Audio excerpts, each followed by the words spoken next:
औज़ु बिल्लाहि मिनश शैतानिर रजीम बिस्मिल्लाहिर रहमानिर रहीम। अस्सलाम वालेकुम। आप देख रहे हैं AMB अलिफ मीम बा इंफरटेनमेंट और मैं हूं आपका होस्ट नदीम हैदर। आज आपके सामने हाजिर हूं कि एक बड़ी खबर के साथ कि सुप्रीम कोर्ट की जानिब से डिप्टी स्पीकर की रूलिंग को कलअदम करार दे दिया गया। ये वो फैसला है जिसके बारे में हर थोड़ा सा बाशऊर इंसान यही तवक्को कर रहा था कि सुप्रीम कोर्ट की जानिब से जो फैसला आएगा वो यही आएगा। अगर किसी को इस बात का थोड़ा सा बुरा लगे तो उससे मैं माज़रत ख्वाह हूँ, क्योंकि ख्वाहिशात और कानून के अंदर ज़मीन आसमान का फ़र्क होता है। अब कानून यही कहता है कि एक दफ़ा अगर तहरीक अदम एतमाद पेश कर दी जाए तो उसके बाद कोई कार्रवाई असम्बली की नहीं होती और उसी के ऊपर जब तक फैसला ना आए आप कोई मज़ीद कार्रवाई नहीं कर सकते। ये आपके आइन में ये सारा प्रोसीजर और तरीक़ाकार मौजूद है।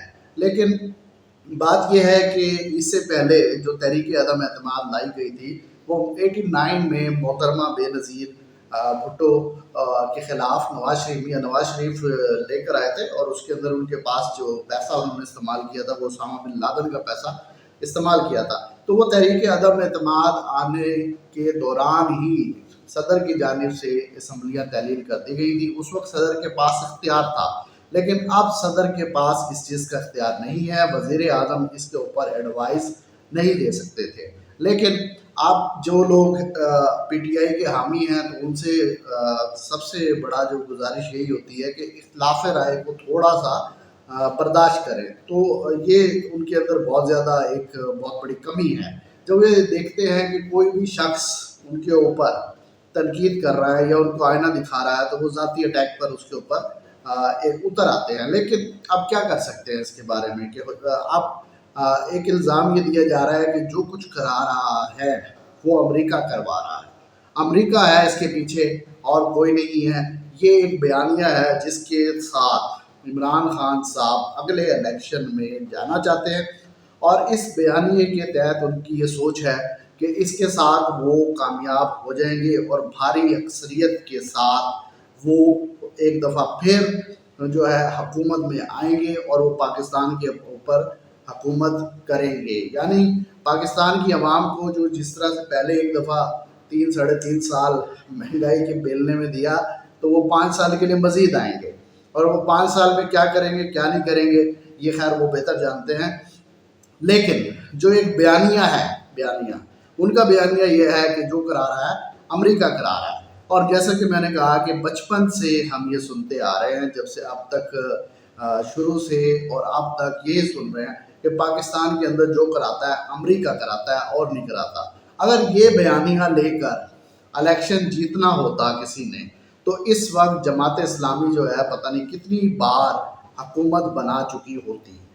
तो ये एक बयानिया जो लोग समझ रहे हैं कि ये एक मकबूल बयानिया है और पाकिस्तान की आवाम के दरमियान जो है अमेरिका के ख़िलाफ़ बहुत ज़्यादा कोई नफ़रत पाई जाती है, तो शायद मैं इससे इत्तफ़ाक़ नहीं करता। मेरा अपना एक पॉइंट ऑफ व्यू है और अपनी मेरी एक ऑब्ज़र्वेशन है। एक तबका ज़रूर ऐसा है जो कि वाकई एंटी अमेरिका है और वो एक रिलीजियस सेक्टर है जो कि अमेरिका के ख़िलाफ़ खड़ा है। लेकिन अगर मेजॉरिटी की अगर आप बात करें तो पाकिस्तान के अंदर ऐसा कुछ नहीं है। पाकिस्तान में अगर आज किसी को ग्रीन कार्ड या वीज़ा ऑफ़र कर दिया जाए अमेरिका का तो उसने 1 मिनट नहीं लगाना पाकिस्तान छोड़कर वो कहाँ जाकर आबाद हो जाएगा, अमेरिका के अंदर आबाद हो जाएगा। तो ये तो एक बयानिया था जिसके ऊपर मैंने थोड़ी सी रोशनी डाली। लेकिन अब होने क्या जा रहा है, अब दोबारा सुप्रीम कोर्ट जो है वो ये कह चुकी है कि आपने इसके ऊपर दोबारा वोटिंग करानी है। अब ये फैसले का हिस्सा है, इसके ऊपर तो कोई अदालत ऐसी है नहीं जिसके ऊपर जिसमें आप चले जाएं। तो अब ये वोटिंग तो करानी पड़ेगी। अगर ये फैसला ना दिया होता कि वोटिंग आपने करानी है तो फिर इसके अंदर एक टेक्निकल जो एस्पेक्ट था वो ये था कि ये तहरीक अदम एतमाद दोबारा से ये प्रोसेस करना पड़ेगा। अगर दोबारा से करना पड़ता तो इमरान खान साहब के पास एक मौका था कि उस दौरान वो असम्बलियाँ दोबारा तोड़ सकते थे। लेकिन अब जब कह दिया गया है कि आपने जो है इसके ऊपर दोबारा वोटिंग करानी है तो अब वोटिंग करानी पड़ेगी। तो ये एक सूरत हाल बन रही है। अब इसमें एक आम आदमी की मैं बात कर रहा हूँ کہ ایک عام آدمی اس تمام صورتحال سے بہت بری طرح متاثر ہو رہا ہے۔ متاثر تو ہوگا کہ جب پولیٹیکل انریسٹ آپ کے ملک کے اندر پیدا ہوتی ہے، تو جیسا کہ میں نے کہا 180 پر جو ڈالر تھا، تو میں نے کہا یہ 200 کراس کر جائے گا۔ تو اکنامک رپورٹنگ میں میری خاص تھوڑی دلچسپی ہے، تو لیکن اب آپ دیکھ رہے ہیں کہ 190 کے قریب ڈالر ہے، اور اگر مزید ملک کے حالات خراب ہوئے اور جس کی ذمہ داری اسی پر ہوگی جو ابتدا کرے گا، تو عوام شاید مہنگائی میں پسنے والی عوام تو ایسے شخص کو معاف نہ کرے۔ تو یہ ایک میں آپ کے سامنے گزارش کر رہا ہوں کہ عوام کے بارے میں سوچ لیجئے۔ جو طریقہ کار آپ نے اپنایا وزیر اعظم بننے کے لیے، تو وہ کیا آپ کو امریکہ نے کہا تھا؟ کیا وہ امریکہ کی سازش تھی کہ آپ نے جو ٹکٹ وہ آپ نے لوٹوں کو دیے؟ یہ امریکہ نے، جو بائیڈن نے یا اس سے پہلے جو بھی امریکہ کے صدر تھے، انہوں نے کہا کہ آپ نے جو ہے نا یہ لوٹوں کو ٹکٹ دینے ہیں، تاکہ جب آپ کے پاس کے اوپر مشکل وقت آئے تو کیا ہو، یہ لوٹے آپ کو چھوڑ کر چلے جائیں۔ اب ان لوٹے چھوڑ کر جا رہے ہیں۔ لوٹے کا تو بھائی کام ہی یہی ہوتا ہے کہ جس کی کو ضرورت پڑتی ہے وہ لوٹا اٹھاتا ہے اور لوٹے کا استعمال وہ کر لیتا ہے۔ تو اب یہ تو لوٹے کی قیمت ہے، جو بھاری قیمت لگا سکتا ہے وہ لگا لے گا۔ لیکن آپ اگر ایک طرف یہ بیانیہ لے کر آ رہے تھے کہ یہ ایک امریکہ کی سازش ہے، تو آپ تقریباً 197 اراکین قومی اسمبلی کو غدار بھی ساتھ ساتھ قرار دے رہے تھے کہ وہ امریکہ کی سازش پر عمل کرتے ہوئے یہ تحریک عدم اعتماد لے کر آ رہے ہیں۔ اب یہ صورتحال تو بن چکی ہے، اب اس کا حل کیا ہے؟ آج بھی ایک دوست مجھ سے پوچھ رہے تھے اس کا حل کیا ہے؟ میں نے کہا حل تو اس کا ہے عام انتخابات، لیکن اس حل کی طرف آپ اتنی جلدی نہیں جا سکتے، کیونکہ الیکشن کمیشن خود کہہ چکا ہے کہ اس کو انتخابات کرانے کے لیے کم سے کم جو ہے کتنا عرصہ چاہیے، 7 ماہ چاہیے۔ اب اس کے بعد جو تحریک عدم اعتماد تو جو ہے اس کی کارروائی اگلے آنے والے سیشن میں ہوگی، اور اس کے بعد جو ہے وزیر اعظم عمران خان نیازی صاحب جو ہے بطور ایک MNA کے وزیر اعظم کا عہدہ وہاں پر چھوڑ کے گھر جائیں گے۔ اس کے بعد انہوں نے کیا پالیسی اپنانی ہے؟ پالیسی انہوں نے یہی اپنانی ہے، ان کے پاس آپشن ایک یہ رہ جاتا ہے کہ یا تو وہ ایک چیز 1.25 سال جو رہ گیا ہے وہ تیاری کریں اور نئے الیکشن میں جائیں، جس کے امکانات کم ہیں، اور زیادہ قوی چانس اس کا یہ ہے کہ یہ تمام اراکین استعفے دے کر اسمبلیوں سے باہر آ جائیں گے۔ اب استعفے دینے کی جو بات ہو رہی ہے، تو استعفے دینے کا جو عمل ہے وہ اس تحریک عدم اعتماد کے بعد ہی ہونا ہے، اس سے پہلے نہیں ہونا۔ اور اس کے بعد یہ کیا کرتی ہے اپوزیشن یا PDM میں، تو اب یہ تھوڑا دیکھنا ہوگا کہ صورتحال میں اس ملک کو مزید دھکیلا جائے گا۔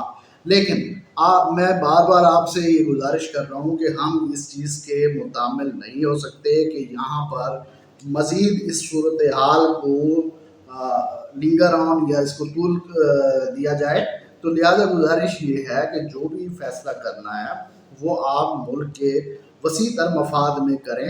اب وزیر اعظم صاحب جو ہے ہمارے سابقہ جو ہو جائیں گے ایک آدھ دن میں، اب ان کی ایک خصوصیت یہ بھی رہی ہے کہ وہ تمام قوانین، وہ تمام جو طریقے جو ان کے حق میں جاتے ہیں، تو وہ ان کو قابل قبول ہیں۔ اگر کوئی بھی ڈیسیژن ان کے خلاف آ جاتا ہے تو وہ ان کو کسی بھی صورت قابل قبول نہیں ہے، اور وہ جو چیز پانا چاہتے ہیں، جس چیز کی وہ خواہش رکھتے ہیں، اس کو پانے کے لیے وہ کوئی بھی طریقہ، دنیا کا کوئی بھی طریقہ ہو، وہ اپنانے کے لیے تیار رہتے ہیں۔ آپ کہیں گے یہ الزام ہے، تو خود دیکھ لیجئے کہ اس حکومت میں آنے کے لیے، وزیر اعظم بننے کے لیے انہوں نے لا تعداد لوٹوں کو ٹکٹس دیے، اور یہ ٹکٹس نہ صرف دیے گئے بلکہ آج یہ میں آن ریکارڈ بات کر رہا ہوں کہ یہ ٹکٹ باقاعدہ طور پر بعض لوگوں نے PTI کے ٹکٹ فروخت تک کیے ہیں، کیونکہ جو ایک ٹیمپو تھا،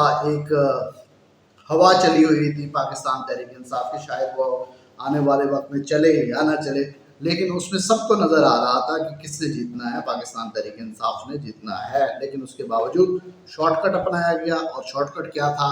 कि लोटे ही लोटे इकट्ठे कर लिए जाएं। और दूसरा मैं कह रहा हूं कि वज़ीर आज़म साहब सिर्फ उस चीज़ को तस्लीम करते हैं जो कि उनके हक़ में जाए, जो उनके ख़िलाफ़ जाए वो उसको तस्लीम नहीं करते।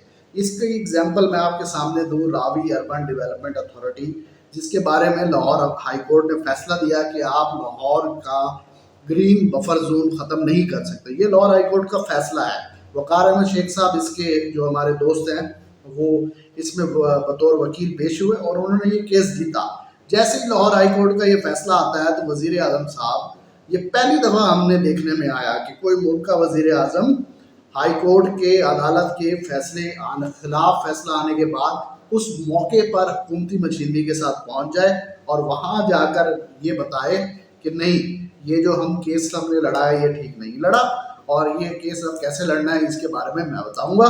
और अदालत के फैसलों का हम एहतराम ज़रूर करते हैं, लेकिन एहतराम इस हद तक करते हैं कि फैसले के खिलाफ पूरी हुकूमती टीम लेकर आप क्या है वहाँ पर पहुँच जाते हैं।